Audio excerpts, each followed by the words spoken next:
ए particle जो है, ए particle जो है वो किसके लिए इस्तेमाल किया जाता है?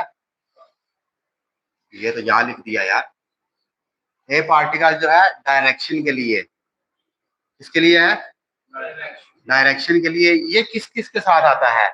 जब भी इक्कीमास लिखा हो तब आएगा, जब भी कीमास लिखा हो तब आएगा, या फिर कायरीमास लिखा हो तब आएगा।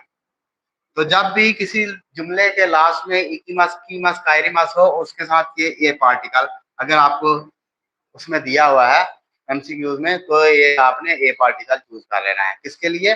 अगर किसी सेंटेंस में आपको एमसीक्यूज में दे दिया इक्कीमास, उससे पहले खाली जगह दे दी है पार्टिकल के लिए, तो अगर आपके उसमें आ रहा है तो फिर एमसीक्यूज में आ रहा है तो आपने ए पार्टिकल चूज करना है। ठीक है। और इसके साथ दे पार्टिकल भी चूज होता है, दे इक्कीमास। जब